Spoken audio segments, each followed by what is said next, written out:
We're live. All right, good evening. This is the Albany County Land Bank Corporation Board of Directors meeting for November 19th, 5:30 p.m. It's actually going to be 5:32 when we start here. So we'll go through. We got our chair, Charles Toohey, Josephine Graves, Dave Rowley, Anthony Capice, Juanita Neighbors, and Atisha Alexander. Michelle for our council here, staff, myself, Will, and Elizabeth. Before we get going, if it's okay, I'd like to have our new staff person, Elizabeth McGovern, introduce herself. Hi, everyone. My name is Elizabeth McGovern. I'm the new Community Engagement Coordinator here at the Albany Land Bank Corporation. I have been here for about almost a month now. And I am working on bridging a lot of gaps that we've had with our organization and the community, trying to increase visibility, also work better with other organizations that have similar missions as us. And so I'm currently planning a few events underway. Next week we have our first community cleanup on the south end. And so I hope to continue doing things like that, and happy to be here.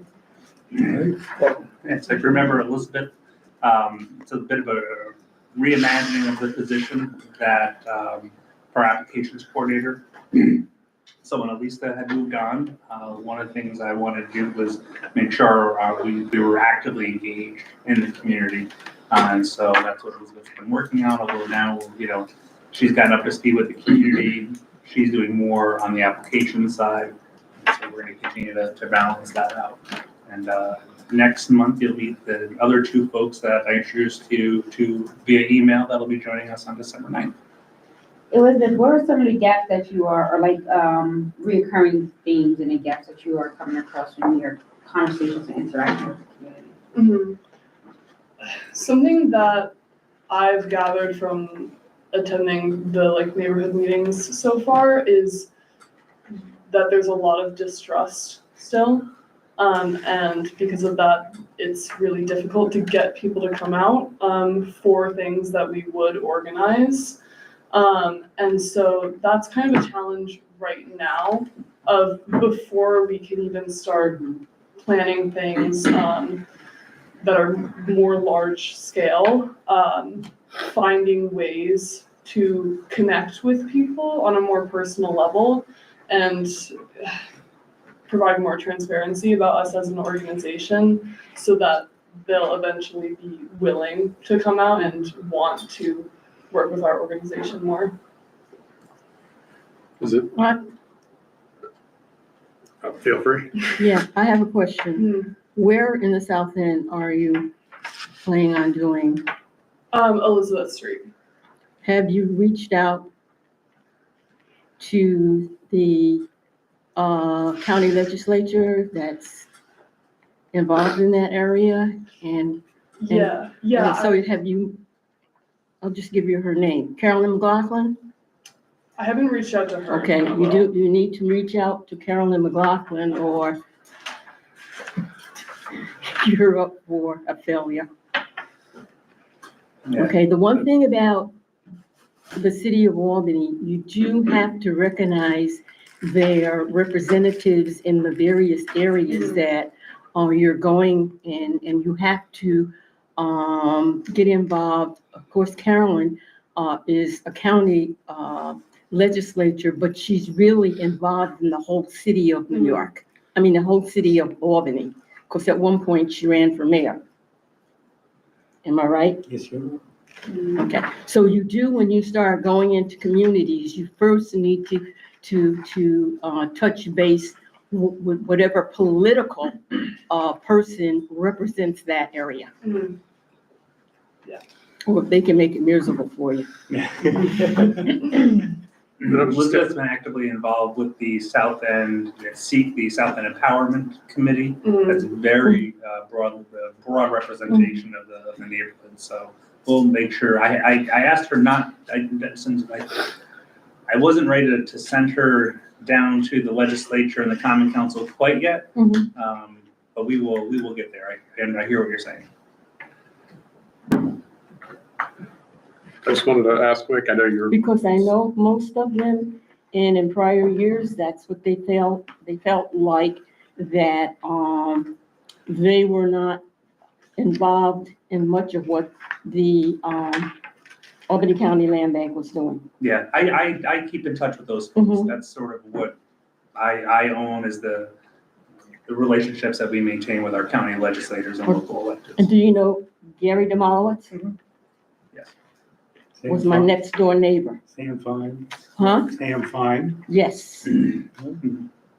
Yeah, you do You have make an to. interesting point that Mhm. if you start going around and representing the land bank and you haven't touched base with the elected official, and somebody says, oh, I met the land bank person, and the elected official says, they never talked to me, Yeah, that's usually the reaction. that's the And it's reaction. not logical, but it's ego, you know, Mhm. Oh, yeah. and so you gotta be careful about that. Mhm.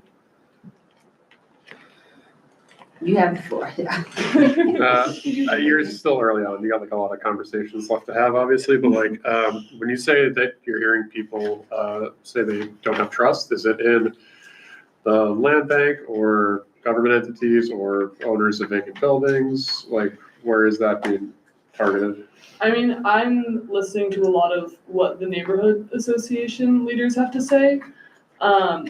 And something that they have said a few times is that they can't quite rid the idea that we're the government, and that there's already a lot of distrust of the government in communities. And so I think not having a clear idea necessarily of what we do and who we are kind of perpetuates that. And so that I think is a big barrier that we should break down. It's interesting. If they touched base with their county legislature, they would know what we do, Mhm. because all of them know. Okay. Because I know most of the members there. Mhm. She sure does. Okay, so now we'll start the regular meeting agenda here. That's okay. Well, hey, we want to talk to you, right? So call to order. We did that. We did the roll call. Do we have any public comment? And we Okay. received that ahead of time. Okay. Item 3 is review and approval of prior minutes. Do I have a motion? Motion? Second? Second, Okay. Any additions, corrections, or changes to the minutes that are in your packet? Hearing none, all those in favor of accepting the minutes, signify by saying aye. aye. Opposed? Abstained? Okay, minutes accepted. Item 4 is report of executive director. Yes, I'll walk through the staff activity report. That's in the packet there that you had ahead of time. Busy month with a lot of transitions going on, and even though the inventory is still what it is, it doesn't slow down at all. So I think some of the highlights, I'd like to point out were the opportunity Will and I had to go to, as guests of the Centers for Community Progress with the South Suburban Land Bank in Chicago, to talk about what we're doing. It was a great exchange, some ideas that we walked away with that we're trying to sort out how we implement those. There's obviously some unique elements of state statute there that they have that we don't, but it certainly doesn't mean it can influence what we're doing along there. So yeah, any questions on that? Otherwise, what I'll do is fill you in on the cluster projects, as well as the house that we're doing with Youth Build, and the seat center. I'll start with that and then I'll ask Will to jump in, but go ahead, Joe. Just wanted to see how your meeting with the rep from the governor's office was. Yeah, no, just catching up with Adam, on things that are happening on the second floor and policy and program initiatives. They were interested in where we saw some opportunities for improvement. We continue to press funding and some of the limitations that the state's funding sources have on the projects that we're trying to accomplish, that the chair is very much aware of in terms of doing some of the two-family projects, so that we continue to press on, and some of the challenges that we have working with code enforcement. We're inheriting properties that have long been neglected, and they come to us, and suddenly they have a lot of code problems. So we're working through those, and that's a, partnership with the city to resolve that, and I think it's going well. So, Sean, I think that it's great that you spoke to Adam. Hopefully you also spoke to him or maybe got some insight from him on testifying before the legislature, because you know that is coming around, January is coming around. And so that's one of the things that once I came to the board, I encouraged Adam to do, and he did. Yep. And that's one of the reasons why we were able to get in the state budget and remain in the state budget, because he always made sure he was before the legislature. So that's something that we could also talk about with you testifying before the legislature during the next upcoming session. we can do that. We'll, I think some of that Adam was well positioned with the State Land Bank Association. Yep. But as I've continued to remind people, we're across the street from the Capitol. It's an easy door for us to knock on. So, yeah, absolutely. Thank you. But you first have to go by the state trooper. That's on the floor. I was And over they- there today and they- mailing something out. They call the person and say, so-and-so is here to see you. Is it all right to sit them down? And if you say yes or no, you don't go. Spent 25 years on the second floor. So on the I'll tell you, on 318 Sheridan, You gave your bullets here, right? yes. Mhm. And then the second page says real estate deals goals 3-1, Mhm. right? And then I was surprised, website visits 3,500 for 1 month. Yeah. That's pretty exciting. Yeah. All properties 1,800. Mhm. Our process, what's that? The process of working with the land bank. So those are just the titles of those pages there. And yeah, of course, we don't know whether people get turned on or turned off by our process. And that's always been an issue. Right. And so it's too bad we can't say, how did you like the look of our process? Yeah. Put something on the website that say, does this look good or not? Well, I was left to my own devices yesterday. As we're all doing a lot of different things, and we did have somebody, an applicant come in that was working with Will, and Will was out in the field and doing some remote work. So I did get a chance to sit with the applicant and look over their application. And then they seemed, Will worked them quite well. So, when it came back to getting that submitted, they were well prepared for it. Okay. And nothing, no curveballs. I think we needed one thing back from them, but we coached them through it. They totally understood what to bring back in. And, we're moving along, just waiting for that one piece to come in. Okay. So And November properties mean what? that's the monthly post that we put up just to let people know what the properties are that we have available and the process for the sales cycle. So we post 375 parcels, We have 375 visitors to that page okay, for the month of November properties. for the November properties. And how many did we have available in November? Well, we had all of the lots available. So one of the changes that we made, we didn't have any buildings available. No buildings available in November, okay. Right, but we had the entire inventory of lots. But I think when we pull out the cluster projects and something we maybe banking, we're being like in the 70s or 80s. I believe. Yeah. So that was one switch that we made because we wouldn't always do that. So once we feature a lot, because we don't have the same burden of getting out there for a site visit and walking somebody through, they can visit the lot and observe it themselves. We're keeping those perpetually in the cycle. The last time I looked, I think, don't we flag, we can't take off the lots that we reserved for our clusters. So we flag it and say that it's banked for future development or something, so that the person looking at it knows that they're not automatically gonna put in a bid for something because we have a higher use for it. Yep, if we own a lot, it's active on our site, and if it's available for sale, it's available as a lot or it's available as a building. If it's But what about the banked, ones that we wanna bank? How do you? we tag those. What is it, what's the tag I look think like? it's banked for future development or. It's not available, and we actually just changed the statuses for our cluster projects to indicate them on our website.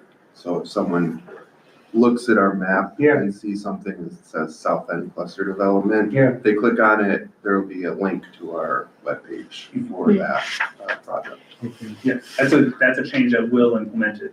Yeah. To make sure that people, when they look at that property, when they click through it, they don't just land on a page for a property. So they when- want, but they find out. So they see one that says not available, Mhm. or you got rid of that term, you said.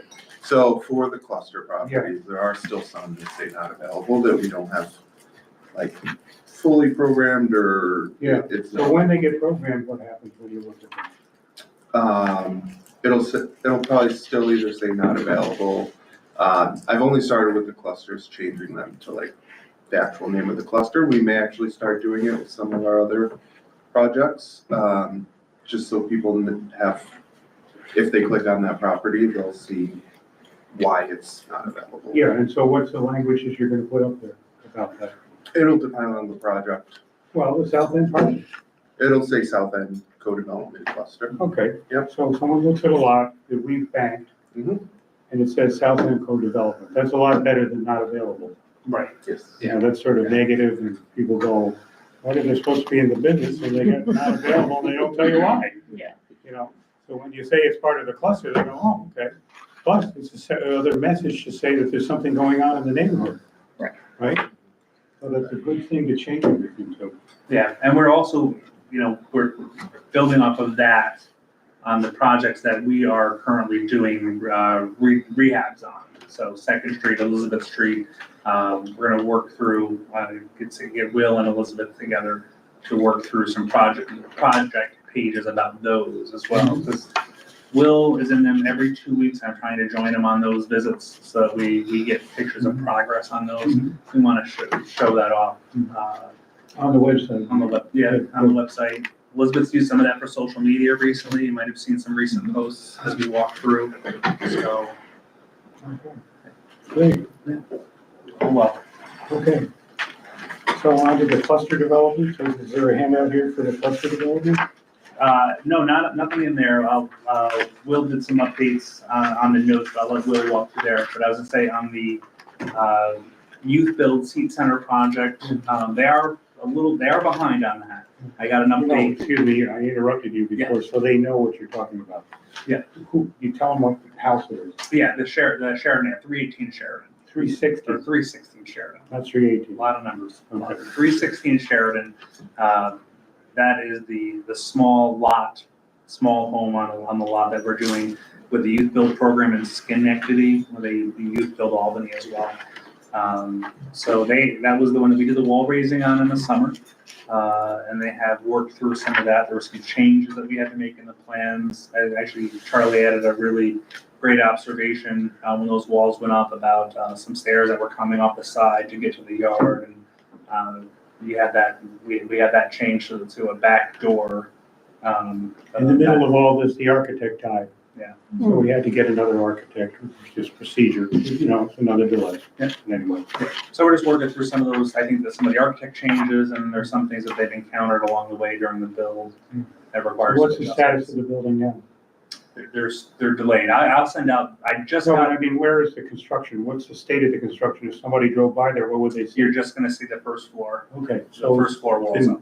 they framed the first floor, Mhm. and I believe the deck on the second floor? I think that, yes, the decking is up on the second floor. Yeah.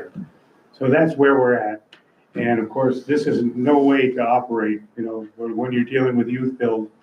This is our first one, and we certainly wouldn't do this again. I mean, we give them another one if they want to take a year and a half to do, but, our idea is to take some of these odd lots and cluster them and maybe bid them out to regular developers to just boom, build the houses, get affordable housing partnership, line up the homeowners and do it that way. So this is a creep before you walk kind of thing.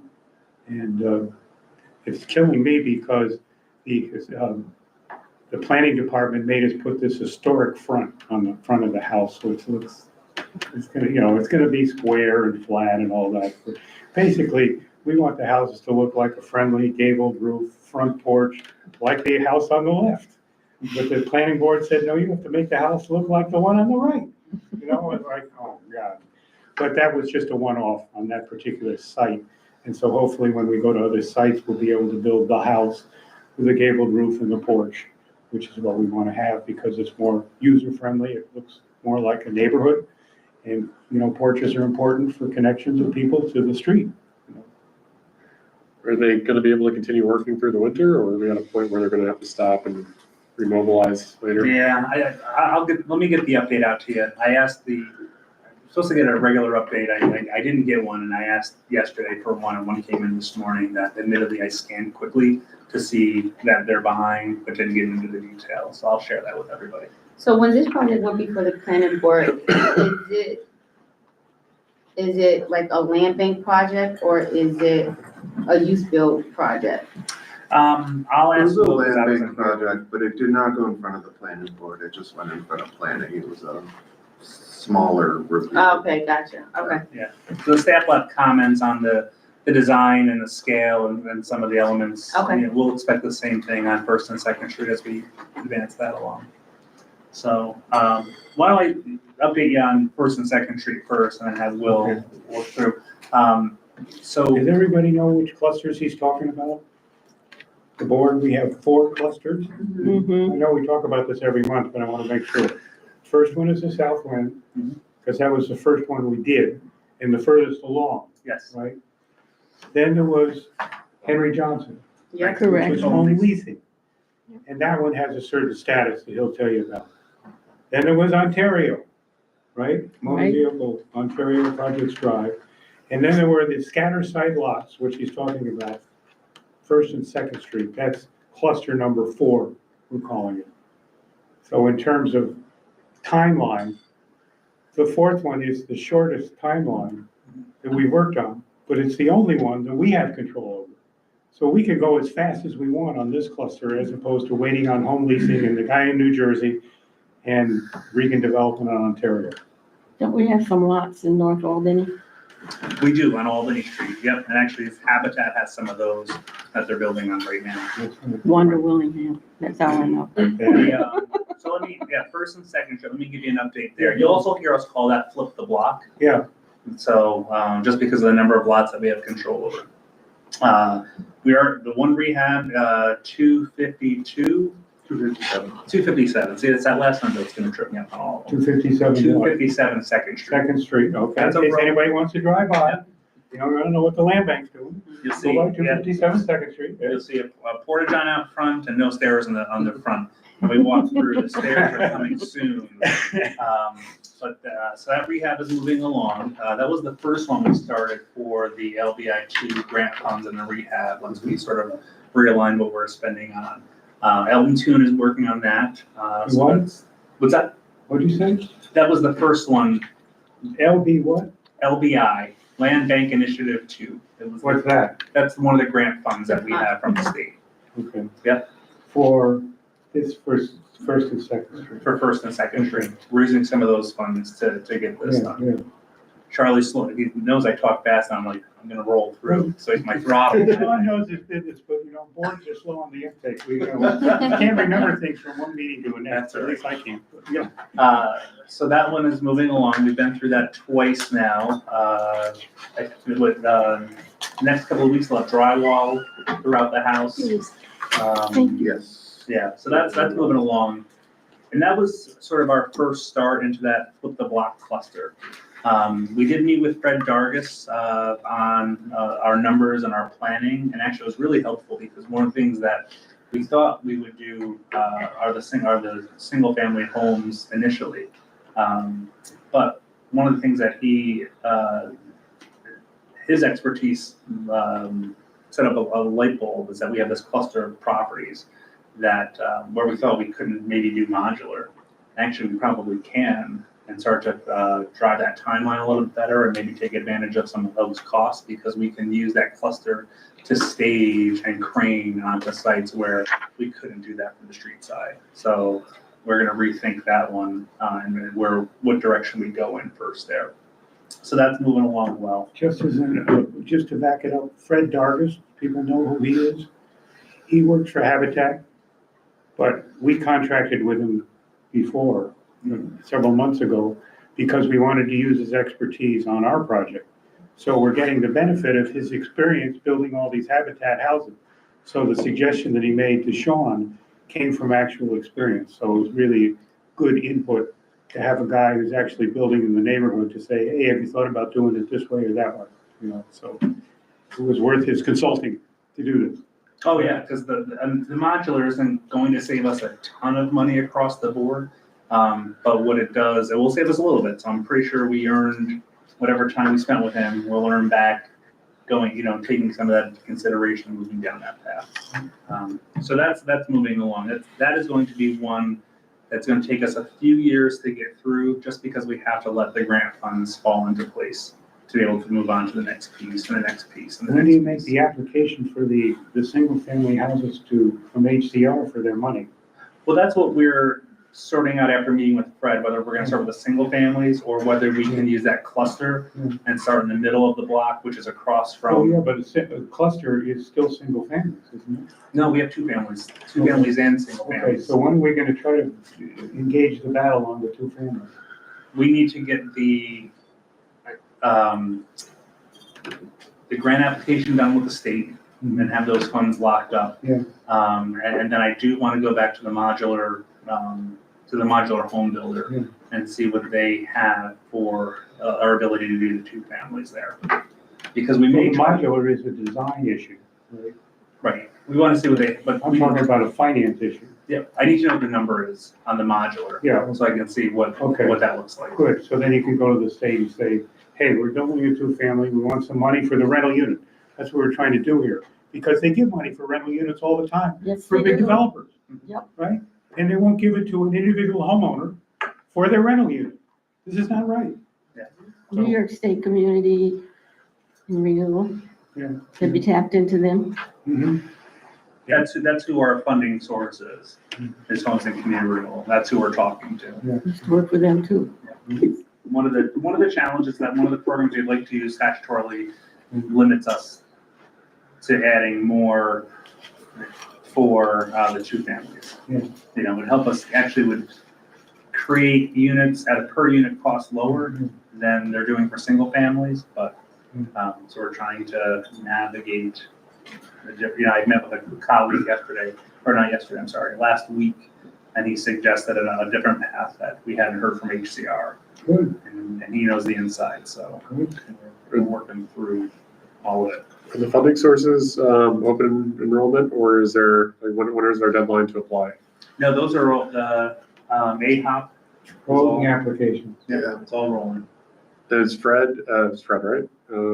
Is he developing like the whole initial estimate and pro forma, or just kind of giving advice on the direction we should take? He's done those numbers So initially. he's been doing the hard cost numbers. He's been giving us good hard cost numbers. I've been using a pro forma that CPC uses and just plugging in numbers that way. But he's gone through the AHOP program with, which is the grant, with Habitat and by himself. So he's gonna help us through that process too, just making sure everything's good. Yeah. Because in that one, we have to work with CPC, Community Preservation Corporation down in New York City. We have to work through them on that to trigger those funds. So, again, all worth our I'm all time. excited about flip the block cluster, which by the way, flip the block just means try to create more homeowners. What makes the block bad is too many absentee owners, not enough homeowners. There needs to be a balance somehow. And so that's where that came from. You know, the reason you have a lot of absentee property taxes in Albany is high. Amen. Ask me, I know. Are any other questions on the flip the block ones? I can't fix that one. Okay. We can though, we build enough, maybe we can. We need more businesses. Yes, we do. We're all looking at Well, I'll ask Will to fill us in on the progress on the other three clusters, if you don't mind. Yeah, so South End, I just met with them last week. They're going through their final approvals with the city. They gave an updated timeline on their funding. It is probably gonna be the beginning of 2026 when they get their financing closed, which is in line with, that's probably the earliest I've heard anyone is closing at this point. But yeah, they're still moving along with that one. And I'm still on emails between them and city planning, And so, that was supposed to be the first one to go. yeah. Where on the south end? This is gonna be, Second and Third Avenue and Elizabeth and Broad. Then we have about, between the land bank and the city, we own about 70 properties in those four. Stephen and blocks. Tunis? Yes, Stephen and Tunis, Stephen and yes. Tunis as well.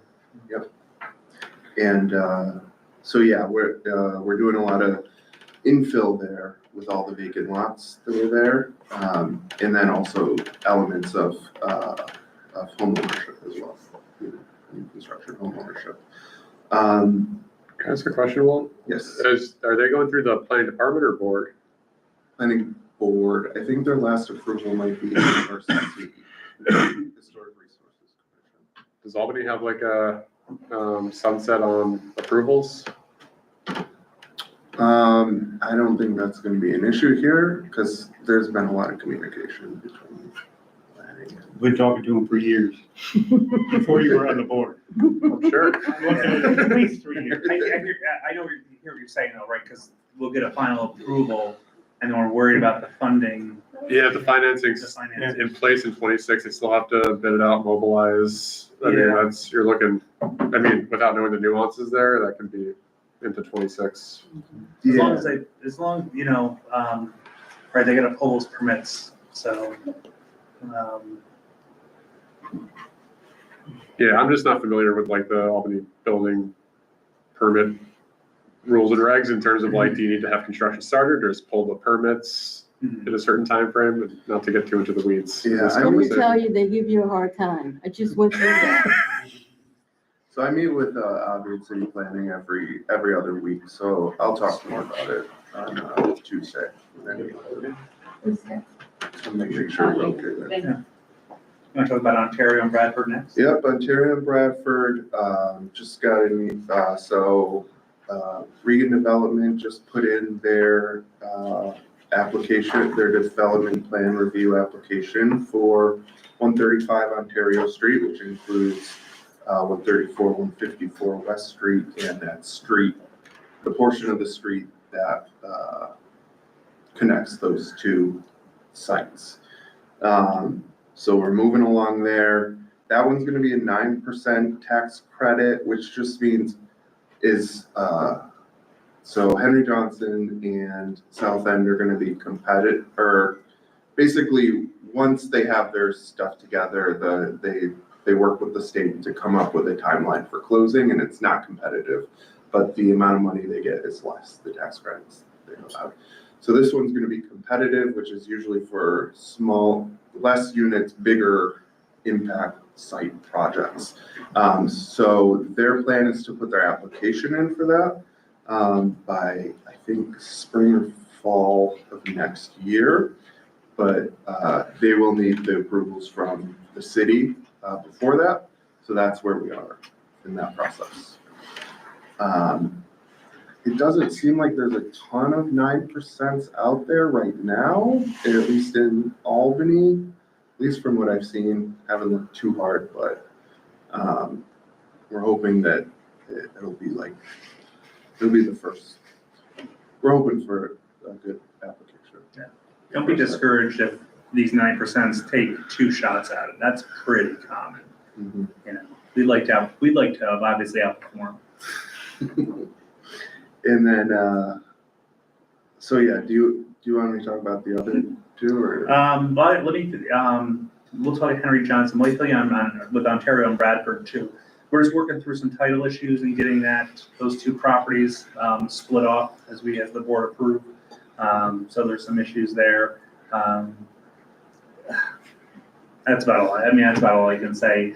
It's just the way the process is, and I think the way the county handles it, and the way the counsel for the title company handles it. But we know our title company is generally more comfortable with how it's being handled. So we're just working through those. I think that it's worst case scenario, we got to get to March, because then it's 2 years since the county did the foreclosure and some of the burdens start to shift away from maybe the county or the land bank and become on whoever's making a claim, and so it makes it a little bit easier.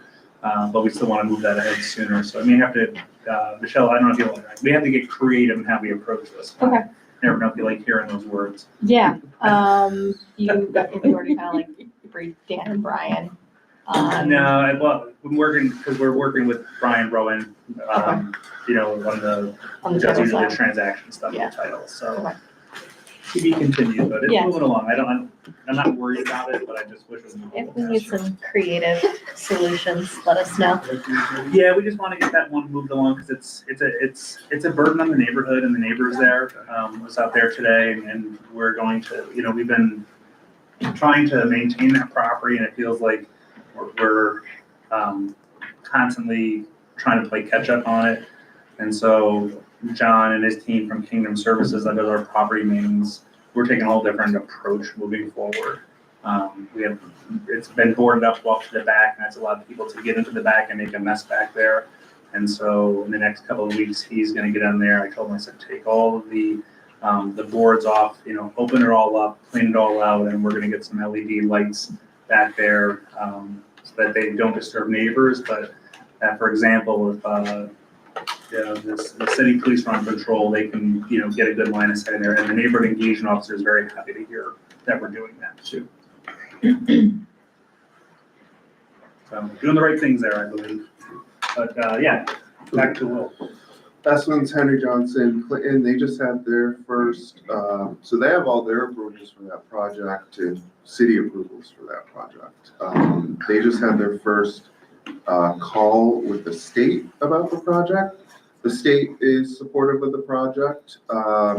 And again, it's just gonna be about timing with that one. They told them probably earliest closing date would be mid-2026.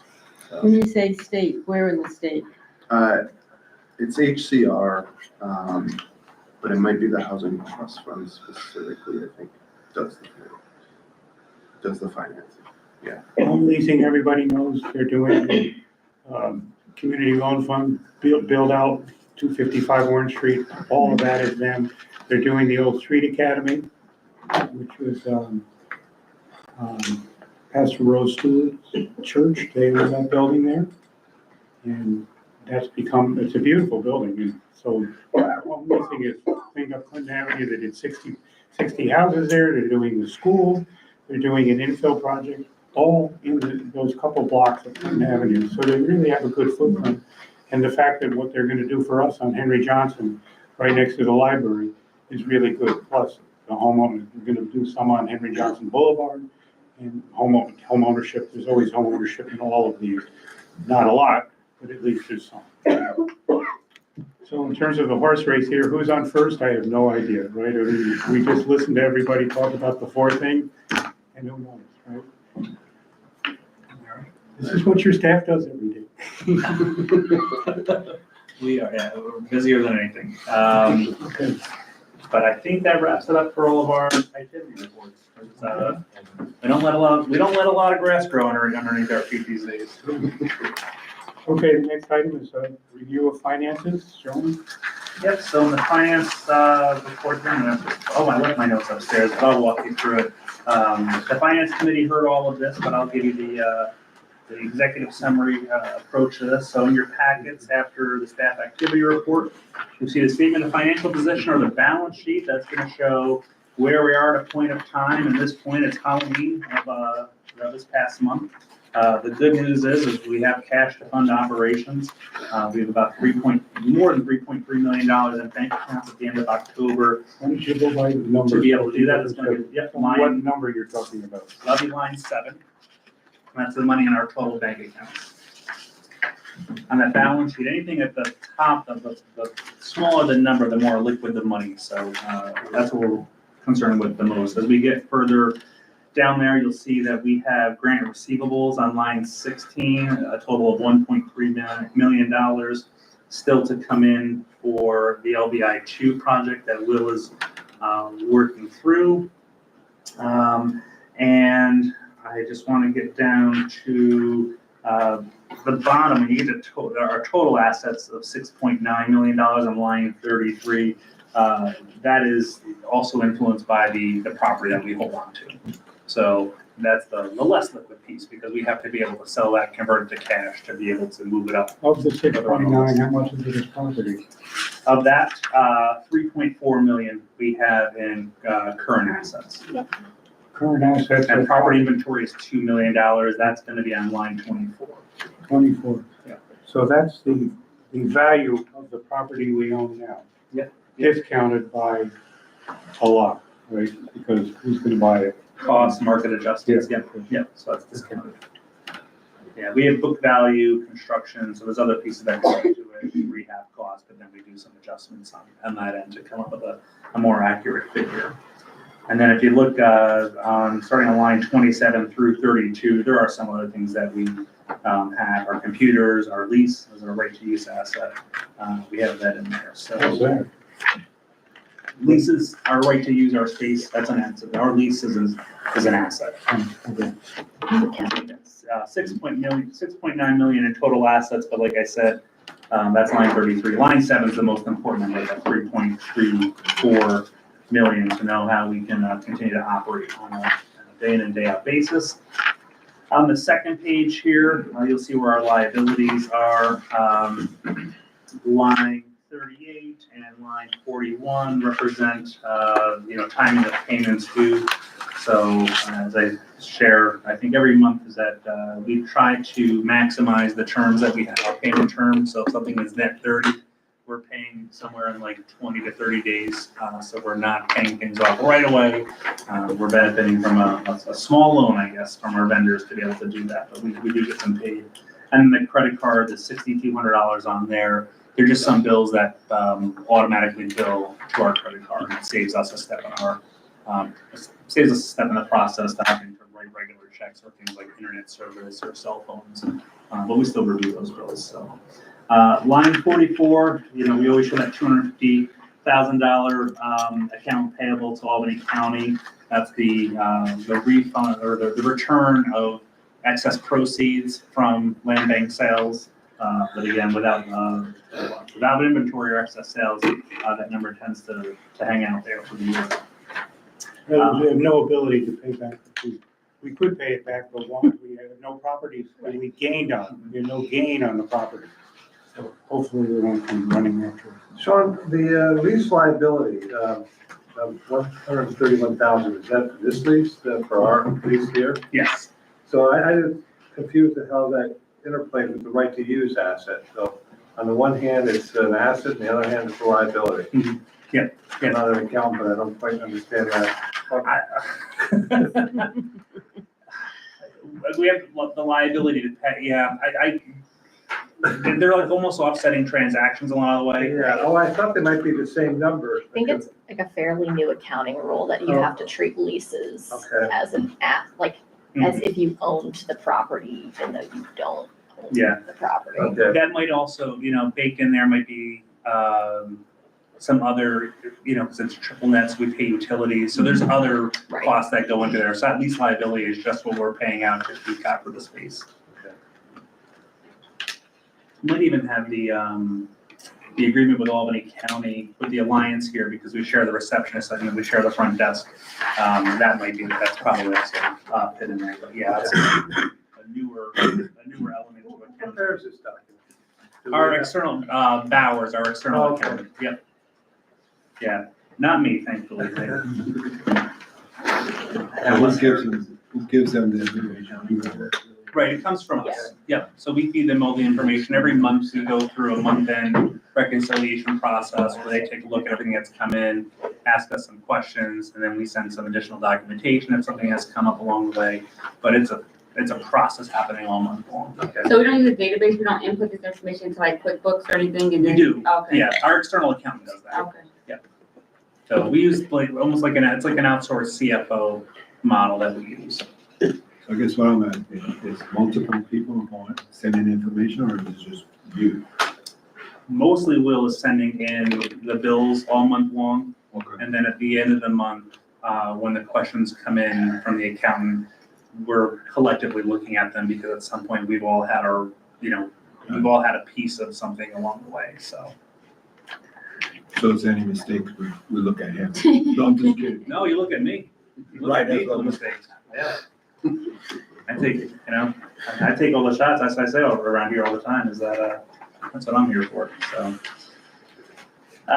Any questions on the balance sheet? Let's go over to the profit and loss of the activity statement.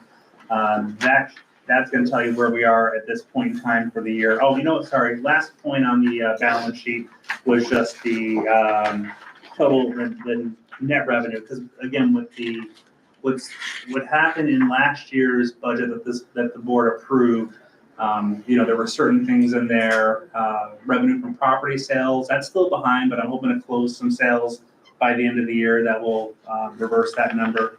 But there was also projected revenue from the co-development projects. That's not gonna come in this year, but in the 5-year projections, I put those out a little further and not to realize those right away. Because as Will said, with one closing in 26, those revenues are not coming in 25. And so we started to push those numbers out a little further just for a more accurate projection. So we do have that operating deficit that does reduce our cash at the end of the year, but that number moves and adjusts based on timing of different payments and revenues that come in.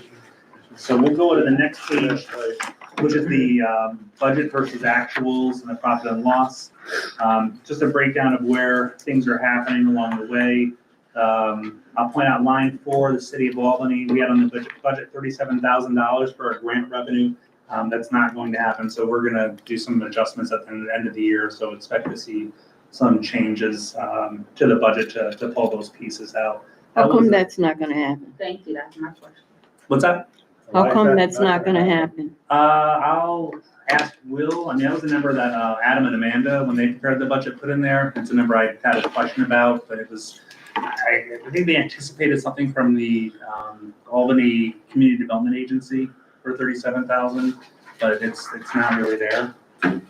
Yeah, so we did get money from them for the acquisition of the properties for Flip the Block, 1st and 2nd Street. But yeah, from what we can tell, we've talked to ACDA and we've drawn down everything that we had available to us. Yeah. So I wish I could tell you a little bit more. A residual amount, but doesn't exist? I think that's what it came down to, is maybe we expected to be able to pull that down, but we would also have to spend it somewhere else too, so I think it's gonna come out in the wash. Our LBI 1, our Land Bank Initiative 1, Phase 1 funds from the state. Where are you talking on the sheet here? Sorry, Charlie, line 5, Okay. LBI Phase 1, line 5. You'll see that we've received $150,000 and our budget's 200, is because year 3 starts in the 4th quarter of 2024. And so once we get that contract signed, we'll do another draw, so that'll be perfectly fine as well. And then on line 6, the LBI Phase 2, we pulled in at the end of October, a little more than $500,000 and that $1.8 million grant. And so we're working quickly to spend that down with the rehabs. And so that number will continue to adjust, and that will again help our cash situation there. We did the ARPA grant on line 7. That had come in, was not on the budget sheet, but had come in after the fact. So the next piece there, when you get into line 10 and down, you'll see the property sale income. Line 16 is the best picture of that. This is where I was saying that we expected, almost $600,000 in property sale income, and we're at $66,000 today. But we still have 48 Second Avenue to close on, 50 Second Avenue to close on, Melrose to close on. So there are still places where I think we'll get closer to that number. So you mean they'll close before the end of the year? Trying to get those done. Melrose has a clear to close. There was some question on what was going on there, but I had reached out to home headquarters and then with our attorney, and that got straightened out. How much is that? Remember how much? that 120? Melrose was, I thought it was more than that. For some reason, I have 150 in my head, but That's what I had too. I was thinking, yeah, That could be wrong. 145. Yeah, so we're up there. But you put the 145, and you take 200 for 52nd Avenue, so that's 345, and then 175 for, we're getting close to 5. So that's what's happening there. Cost of goods sold 27 through line 39. That's one of those balancing situations where we spend money on something and then we discount for the value of it. You'll see the rehabs, again, same thing, some offsetting transactions that exist there. Demolitions on line 50. We did fewer than we expected this year. We're expecting to spend 1.2 million. Ended up doing just under $500,000, and we're done with demolitions for the year, so that number is going forward. We're all for this year.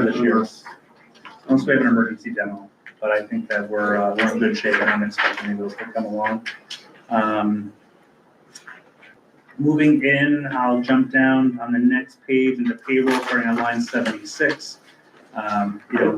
With attrition and everything, and some of the shifts here, we have been able to save on some payroll expenses as well as some health insurance expenses. I'll jump down now to line 86, line 88, our operating insurance, and then through there, I'm getting the insurance numbers because I want to tell you a little bit about what we've been able to do in that space. But the insurance numbers, we did the renewals for this year, and where everybody was seeing double-digit increases, we're at like 1.5 or 1.3% increase for the year.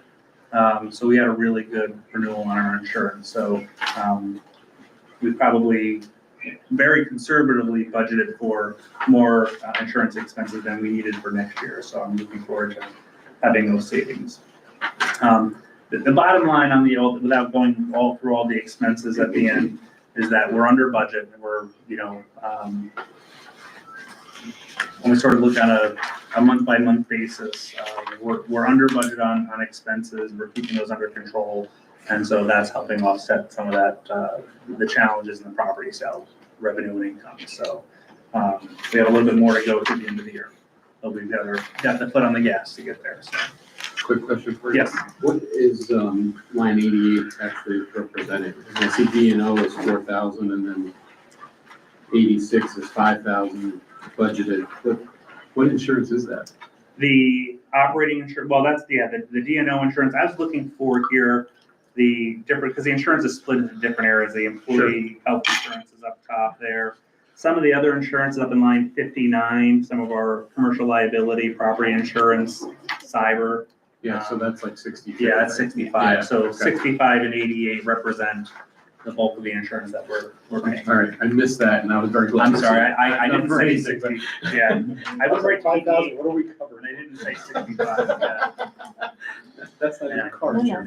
Yeah, no, thank you for pointing me out the No, chart. thank you for asking that question because I went through that. Okay, so not really a big deal, just more curious. Line 57, we're like 11,000 over on property taxes. Is that just, we threw in a $5,000 placeholder and see what happens? Yeah. Okay.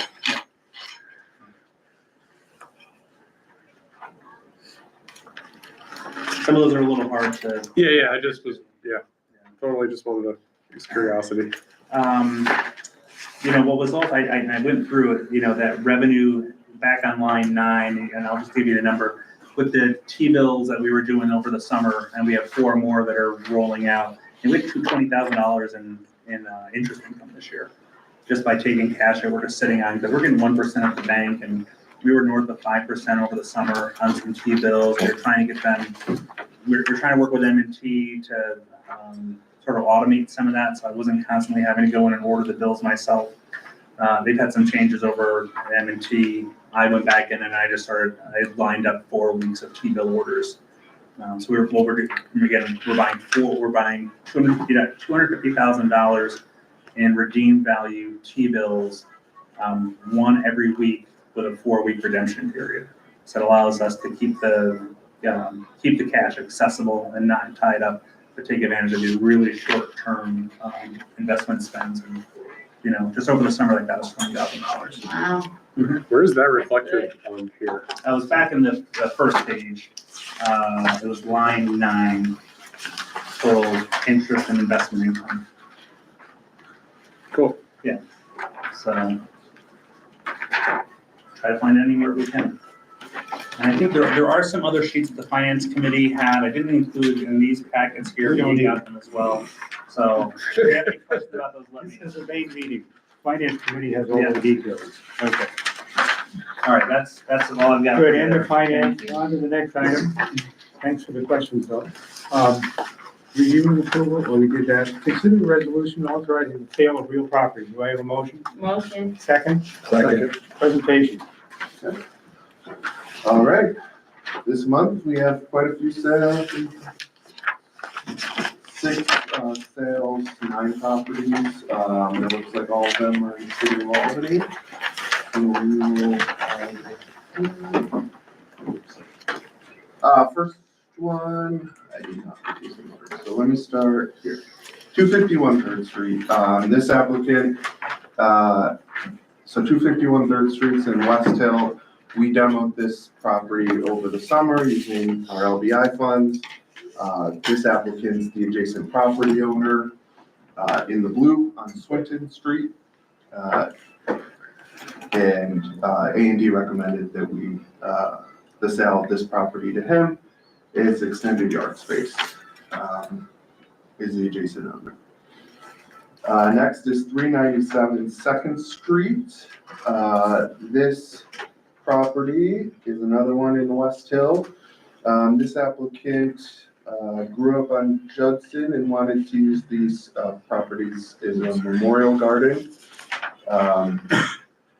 And so we wanted to give this applicant an opportunity to put their plan into action, and they had applied for another property, and so if they're successful at this one and want to come back for another property, then we would look at that point. But the board of directors did recommend the sale to applicant 3478. The committee recommended, not the board. A&D acquisition and disposition. Next is 402 Madison Avenue. This one's near the corner of Lark and Madison Avenue. This is a large open space. We own one lot closest to one of the buildings.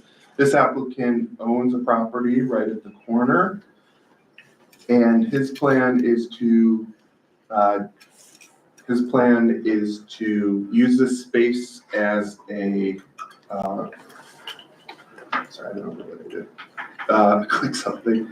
But this applicant, his plan is to use it as a garden, as an urban gardening, mostly for composting. This is one that we went back and forth with this applicant on, but ultimately we decided that his plan seems to be in line with zoning. He seems to understand the process in a way that it won't cause a nuisance to the neighbors. So the committee recommended the sale to applicant 3449.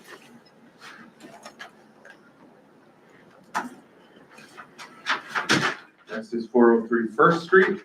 This is another demolition that we did over the summer using LBI funds. This applicant is another adjacent property owner, applicant 3492. And the committee recommended the sale to this buyer. And then the last two, Yeah, 22 Albany Street. yes, so 22 Albany Street, this one and the next one are the same applicant. But 22 Albany Street is a vacant lot between two existing buildings in North Albany. This is one that we've had some maintenance concerns on over the years that we've owned it. This applicant plans to plans to do new construction on this property speaking with the committee, the recommendation here was to enter into a purchase agreement for 12 months for that applicant to get his financing and his approvals in order, and then he would be able to close on the property. And in that case, option agreement. Option, that's different, okay. Yes, option agreement, he would pay a maintenance fee for the cost of maintenance while we hold it, and whatever he does not spend would go towards his closing costs. So that's gonna be 22 Albany Street. Then I'll go back to the other 66, 68 and rear 70 Albany Street. This is a little bit more difficult because the applicant would need to bring in utilities to the site. But the committee thought it suggested that we do an option agreement in this case as well, to give him that time to see if they can make the numbers work and the project work. Is that Okay, it? it says that it's near I-90. Is that the entrance to I-90? No. So I-90's here. These are the lots right here. So you can see the street ends right before these lots start. So they would need to bring in, if they were to build there, they would need to bring in the infrastructure, Water and sewer, you gotta extend it down the street. But yes, you can see where it is in relation to I-90. There are some buildings that, especially if you go look on like Emmett on the street under that. Are you able to tell us if it's a new applicant or not? If they're experienced in, So this applicant, it should be in the notes. They've done projects in Schenectady. They have experience, not in Albany, but they've done projects in Schenectady. That's why we felt that we would give them the option. And initially, we were a little concerned about those other 3 lots, but I think the option was a chance for them to show to us what they're able to do. So we'd like to see them get Albany Street done, but I think it's fair to entertain the idea. Back in the 50s, Emmett, Albany, and those streets actually were homeowners. That's right. They were not rentals. Yeah. Okay. back in the 80s, I was a paper boy. I knew what that is. So quick question if I can, are those, is it, in this particular case, is those conditional options? In other words, if he can't get utilities to the property or egress from the street, you think they can bail on the sale? Yeah, how are we gonna, we're gonna structure those that they've got, he's gotta be able to show the financing.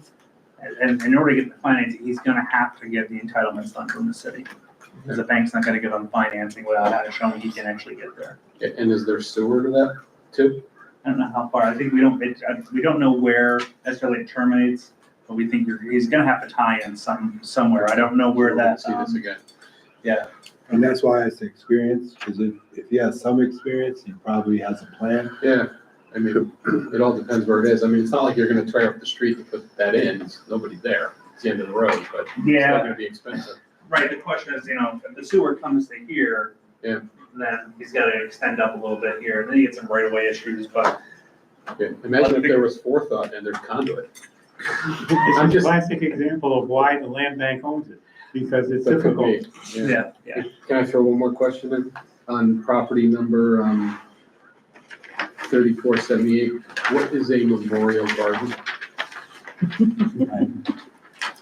So this applicant grew up on Judson Street and recently had some loss in their family, so it'd be a memorial to their lost family members. Private garden space. But it's not something that's gonna be open to the public to come and do things on? Isn't there, And is that a I zoning? mean, Their if goal I there. may, the applicants Oh, yeah. here, if they would like to explain further. It's up to you, you don't have to. What would you like to know? Just the idea behind your proposed garden. Basically, yeah, there's been a lot of recent deaths lately, and my sister, my eldest sister, purchased a house on Judson, and I live there. And I just wanted to like have a memorial area where whenever their birthday or death day or whatever, that we could go there and, you know, I'm sorry, I can't get it together, but. Yeah. To go there and whoever we invite can definitely come there. Private space for the family, But yes, but not open to the public. well, not open to the public unless they're invited. Would you be erecting some type of a monument there with their names on it? Yes. That's the plan. That's unusual for the city of Albany. That's usually done in the cemetery. Well, unfortunately, they're not all here. How do you keep the public out? Huh? How do you keep the public out? Well, basically, it's gonna be fenced in and with a lock by the gate. So, It's private, though. It's the If first. you bought a lot and you put a memorial garden there with a brick to whomever, I can't just come on your lot and, If I'm homeless, I can do anything I want. well, they also on a state building too, so I mean, they can go on state property, you can't keep them off yours. just to say, it's not gonna be anything like a tombstone. It's just gonna be something flat in the earth, so it's not. Thank you for explaining that. Appreciate it. I had a question without knowing the applicant was here for the same property. Assuming that there's no more questions about the use, is this a lots for less or is this in one of our programs? It is not. So yeah, yes.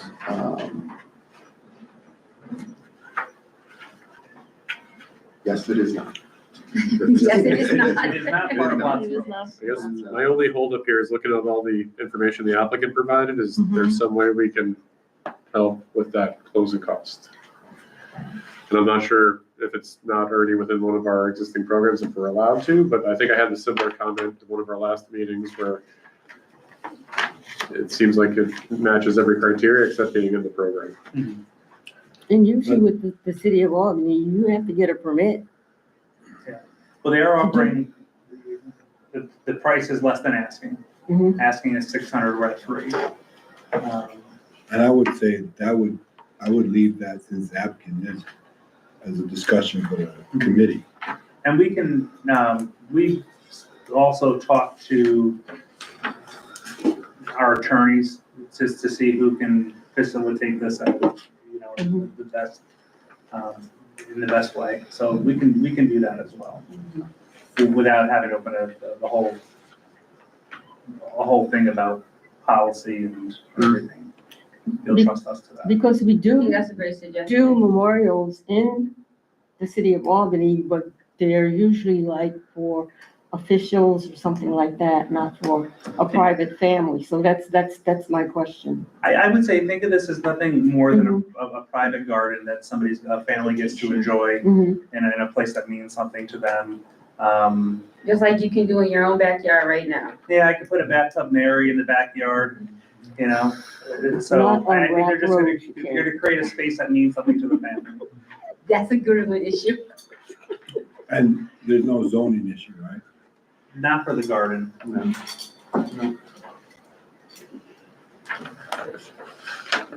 Okay. There's actually another property on the back of your page. Wow. That'll be the lottery. So we can go over it now, or you wanna wait till you wanna do this resolution? they're two separate resolutions. Okay.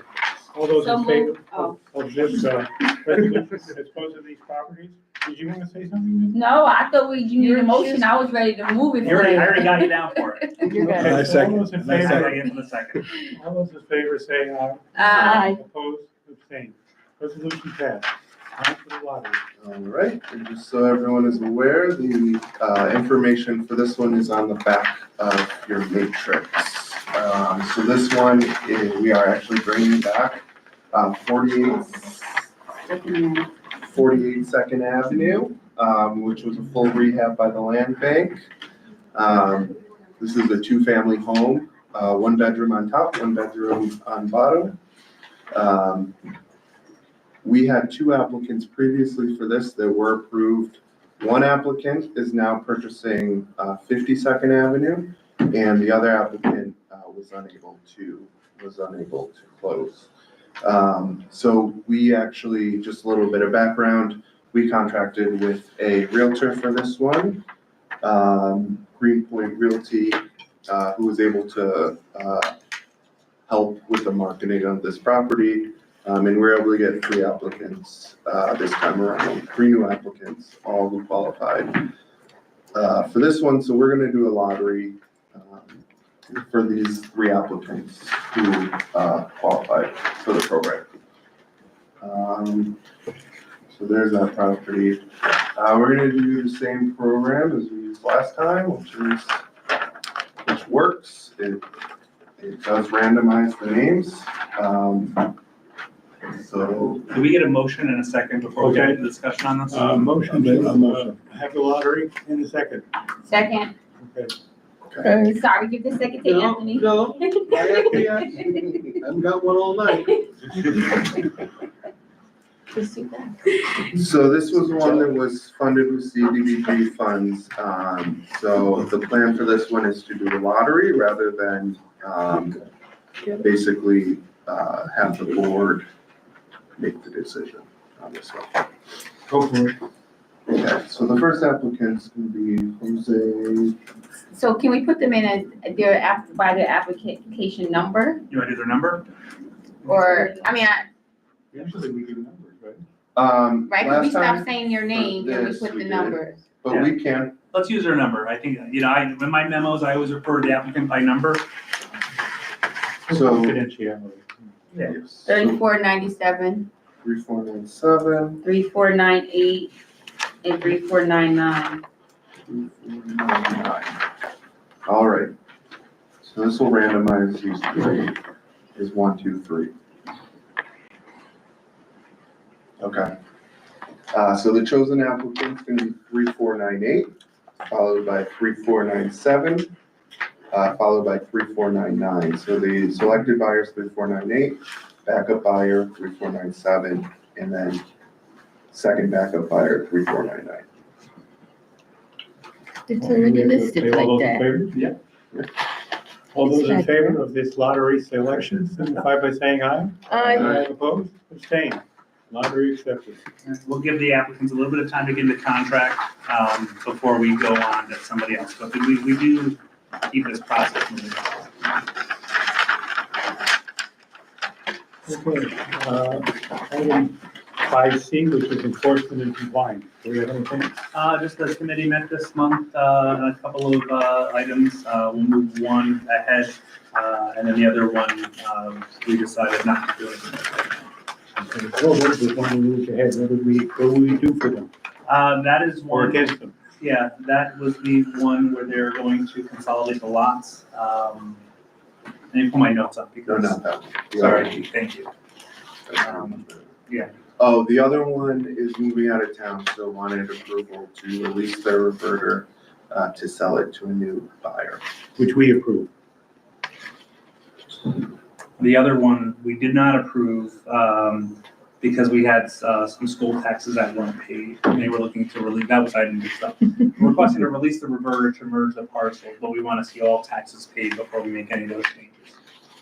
Can, you don't have to give me to me right now, but can I know the address of those properties? I can wait till after the meeting.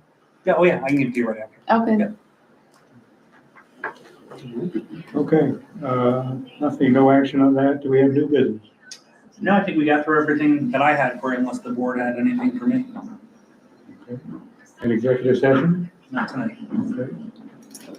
Anything else for the people that made the big trip up over here to do this? Thank you for all of this, and thank you for being here, and I hope you like our food. The only thing the only two people who can't leave right away are Charlie and Mark, because I need to know your best sizes. Oh, I do have a question. No Do we- puffing up, man, come on. Do we do anything with, women in minority-owned businesses? We are working through an opportunity to engage with our minority businesses. It's something Elizabeth and I are talking about, but as not to put too much onto her in her first month here, and I want to get her to her second month. We're going to, Because At least the In second our meeting after presence. this one. in our presence, we do have two minority-owned Mhm. contract. Mhm. There's, was, oh yeah. he was to the meeting That's right. last month, That's right. and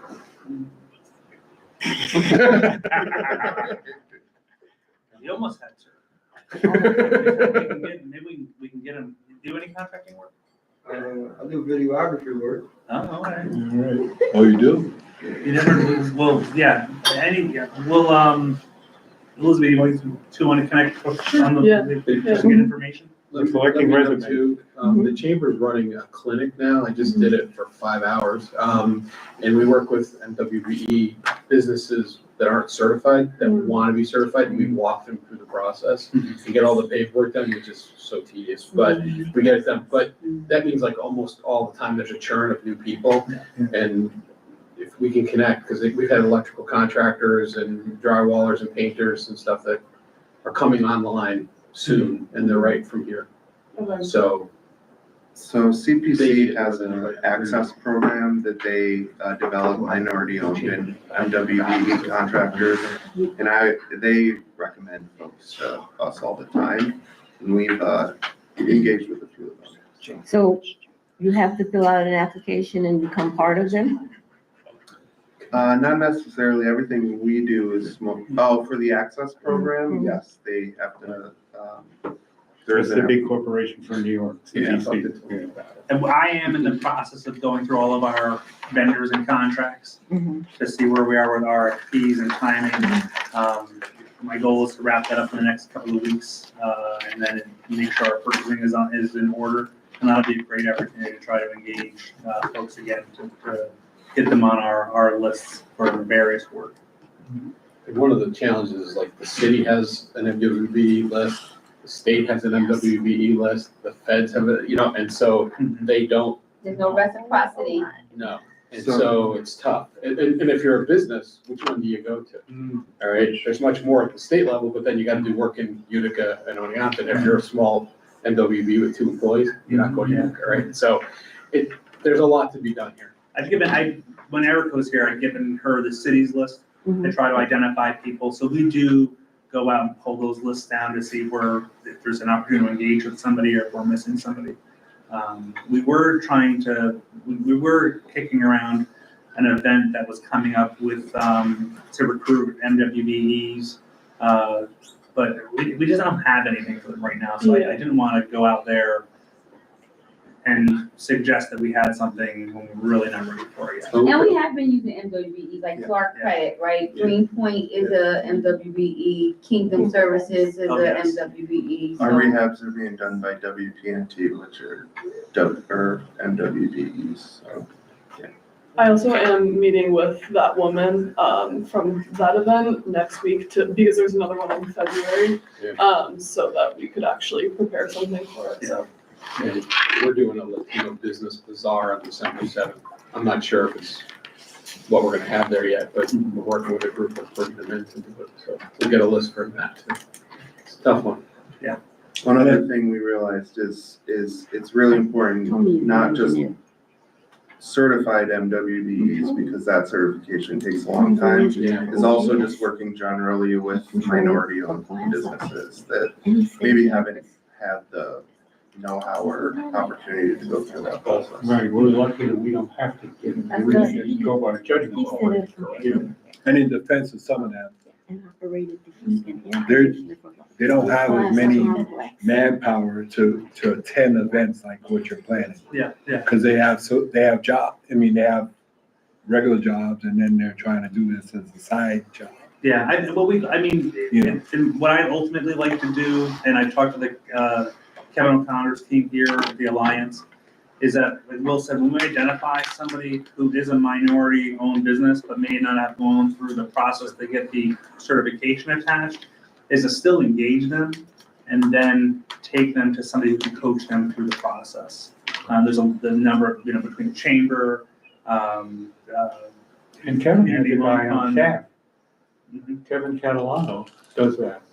Yeah, they do some coaching as well. So there's a lot of resources, but we don't have to wait I think we're not necessarily waiting to get somebody certified or engaging them, but at the opportunities to help them continue to expand and attract opportunity by showing them how to navigate the process, but not keeping them out of it because they don't have that piece of. If you look at the state process, it's trying to vet people out that aren't trying to do the wrong thing by saying, I'm a minority business and then subcontracting from a bigger contractor to get awards. Put my name on it because I qualify it and you can do that contract. Mhm. That's what they're trying to avoid. But on a local level, it's kind of easy to Yeah. figure out. You got two people that, they're electrical guys and they run a van around town. So the big racket is you take your business and have your wife own it. Correct, Yeah. Suddenly they're a minority contractor. correct. I learned that What from an the- abuse. from the New York people, That's right. when they used to come to lobby. It's like, it's the women, and that's how they get minority business. Hey, look at Christopher Plumbing, right? Yeah. Government electric. Oh, they just got a contract and they're expanding. I have a good contract. Yeah, you're right. You're right. Don't get it. Sorry about that. We should just start I know somebody. I know So I some. think Hopefully that, Chris Cool's in Washington. I make a motion. Yes. And I'm second. I second. I second it. All those in favor? Let's get the hell out of here. Oh, we're on tape. What happened to your other? Good night, You everybody. did. Why? Unanimous consent. That's Yeah. right.